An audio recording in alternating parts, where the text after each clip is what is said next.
हरिओम तत्सत। जन्म कुंडली विश्लेषण।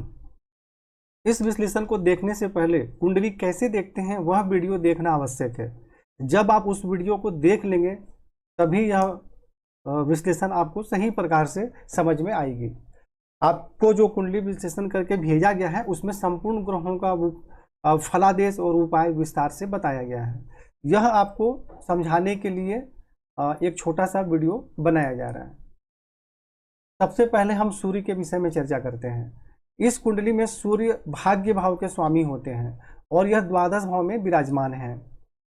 इसका अर्थ हुआ कि ऐसे व्यक्ति की भाग्य की उन्नति जन्म स्थान से दूर होती है, धर्म का पालन करते हैं और उच्च शिक्षा प्राप्त करने के लिए भी जन्म स्थान से दूर जाना पड़ता है। परंतु यहाँ सूर्य पर राहु की दृष्टि है, तो जिसके कारण सूर्य यहाँ पीड़ित हो रहे हैं। तो पहली बात कि जन्म स्थान से दूर भाग्य की उन्नति होगी, परंतु सूर्य पीड़ित हो रहे हैं तो जन्म स्थान के दूर जाने पर भी भाग्य की उन्नति में कठिनाई तथा परेशानियों का सामना करना पड़ेगा।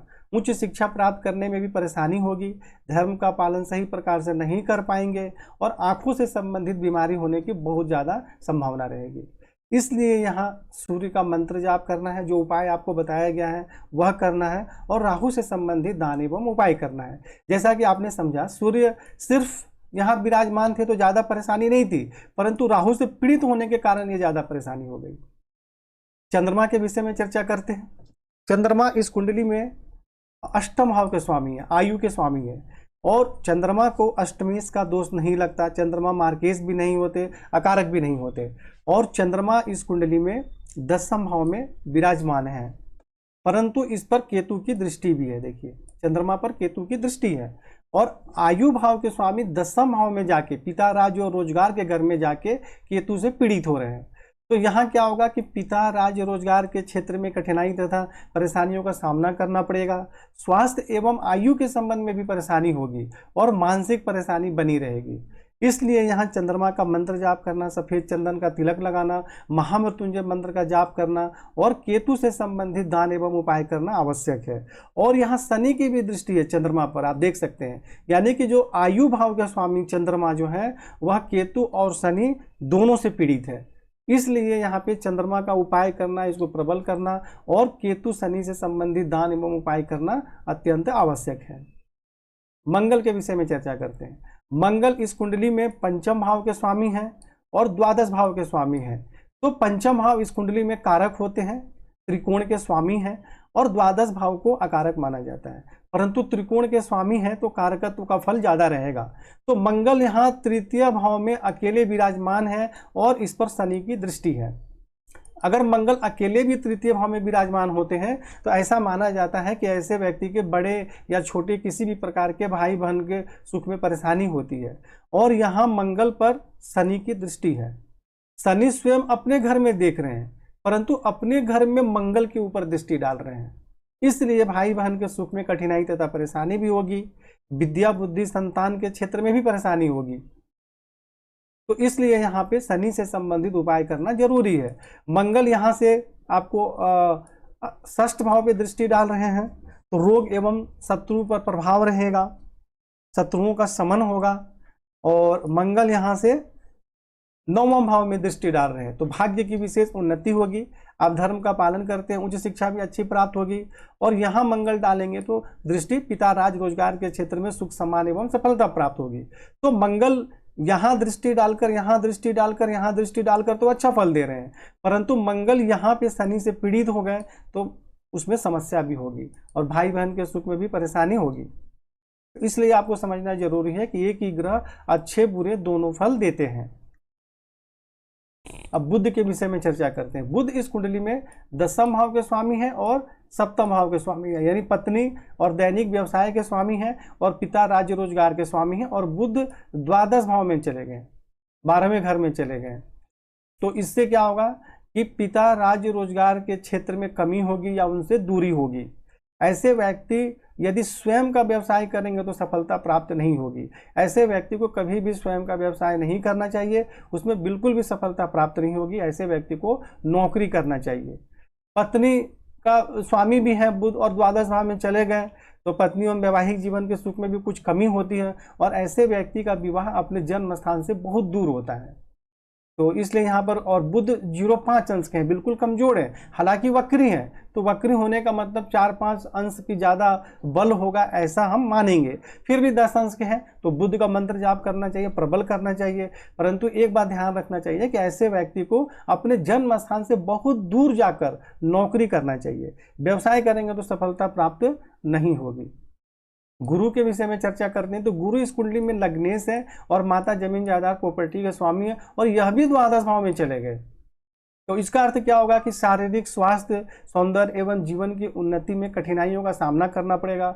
ऐसे व्यक्ति की उन्नति जन्म स्थान से दूर होगी, या तो विदेश में या अपने राज्य से दूर होगी, और माता जमीन जायदाद प्रॉपर्टी से भी दूरी बनी रहेगी। हालांकि गुरु यहाँ से वापिस अपने घर में देख रहे हैं तो माता जमीन जायदाद प्रॉपर्टी का सुख प्राप्त होता है, परंतु ये द्वादश भाव में बैठे हुए हैं। इसलिए ऐसे व्यक्ति को अपने जन्म स्थान से बहुत दूर निवास करना चाहिए और अपना घर मकान वगैरह वहीं रखना चाहिए और वहीं पे निवास करना चाहिए।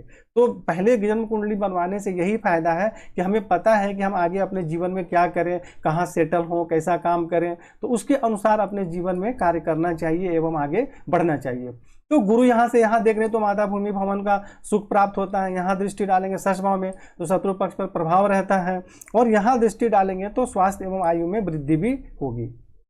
हालांकि राहु गुरु को भी पीड़ित कर रहे हैं। यहाँ देखिए, मैंने सिर्फ गुरु का फल तो आपको बता दिया, लेकिन गुरु पर भी राहु की दृष्टि है। जिस प्रकार राहु की दृष्टि सूर्य पर थी, बुध पर भी है, लेकिन बुध पर राहु की दृष्टि ज़्यादा परेशानी नहीं करेगी, लेकिन सूर्य और गुरु पर ज़्यादा परेशानी करेगी।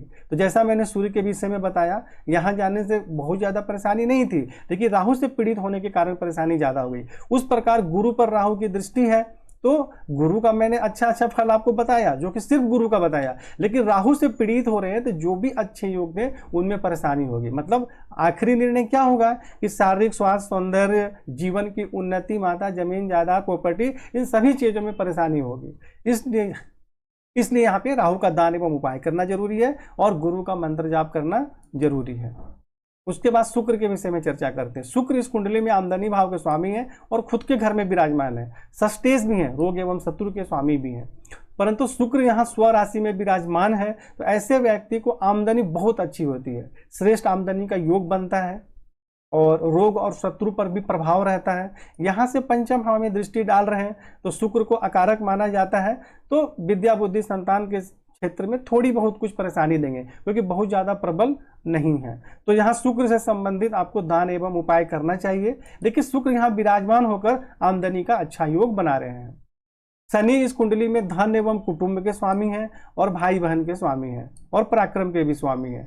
तो शनि यहाँ लग्न में विराजमान हो गए गुरु के घर में, इसलिए यहाँ पे जीवन की उन्नति में कुछ कठिनाइयों का सामना करना पड़ता है। ऐसे व्यक्ति कुछ आलसी भी होते हैं, परंतु भाई बहन का सुख प्राप्त होता है।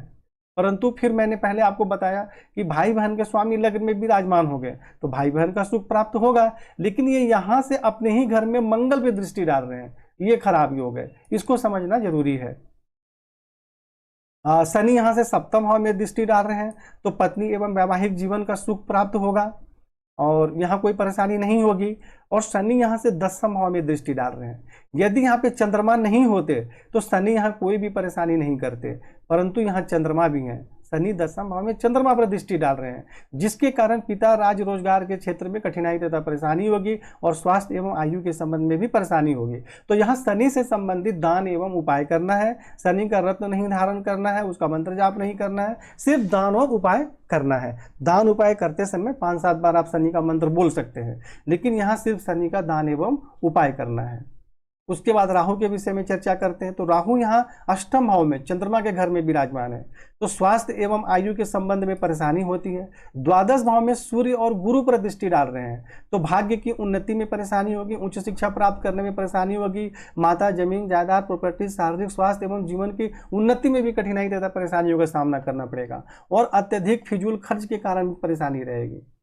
तो इसलिए यहाँ राहु से संबंधित दान एवं उपाय करना जरूरी है, क्योंकि सूर्य और गुरु दोनों को पीड़ित कर रहे हैं। यहाँ दृष्टि डालेंगे तो कुछ कठिनाइयों के साथ धन एवं कुटुंब का सुख प्राप्त होगा।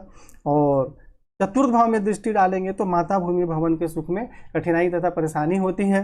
तो यहाँ राहु से संबंधित दान एवं उपाय करना जरूरी है। राहु का रत्न कभी भी नहीं धारण करना है, इसका मंत्र जाप भी नहीं करना, सिर्फ और दान और उपाय करना है जो आपको बताए गए हैं। केतु के विषय में चर्चा करते हैं तो केतु यहाँ द्वितीय भाव में शनि के घर में है, तो धन एवं कुटुंब के सुख में कठिनाई तथा परेशानी होती है, मतभेद होता है। यहाँ दृष्टि डालेंगे तो शत्रु पक्ष पर प्रभाव रहता है, यहाँ कोई परेशानी नहीं करेंगे, परंतु यहाँ दृष्टि डालेंगे तो स्वास्थ्य एवं आयु के संबंध में कठिनाई तथा परेशानियों का सामना करना पड़ता है। और यहाँ से केतु 10वें भाव में चंद्रमा पर भी दृष्टि डाल रहे हैं, तो पिता राज रोजगार के क्षेत्र में तो परेशानी होगी, स्वास्थ्य एवं आयु के संबंध में भी परेशानी होगी। केतु यहाँ आयु भाव में भी दृष्टि डाल रहे हैं और आयु भाव के स्वामी चंद्रमा पर भी दृष्टि डाल रहे हैं, दोनों तरीके से यहाँ पीड़ित और परेशान कर रहे हैं। इसलिए ऐसे व्यक्ति को इसका दान एवं उपाय करना जरूरी है। अब संपूर्ण कुंडली का क्या निष्कर्ष निकला कि ऐसे व्यक्ति को अपने जन्म स्थान से दूर निवास करना चाहिए और वहीं बस जाना चाहिए, अपने स्टेट से दूर या विदेश में कहीं भी आप रहें, जन्म स्थान में बिल्कुल भी सफलता प्राप्त नहीं होगी। दूसरी बात, खुद का व्यवसाय करेंगे आपको बिल्कुल सफलता प्राप्त नहीं होगी, आपको जीवन भर जॉब करना पड़ेगा या कोई परामर्श देने का कार्य आप कर सकते हैं। और यहाँ पे गुरु, सूर्य, बुध का आपको मंत्र जाप करना है और राहु केतु शनि से संबंधित दान एवं उपाय करना है। राहु केतु शनि से संबंधित दान एवं उपाय करना आवश्यक है। हाँ, मैंने चंद्रमा का भूल गया, चंद्रमा का मंत्र जाप करना, सफेद तिलक लगाना, महामृत्युंजय मंत्र का जाप करना आपके लिए बहुत ज़्यादा आवश्यक है।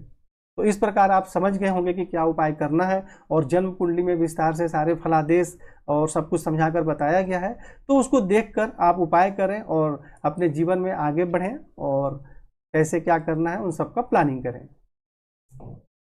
हरि ओम तत्सत।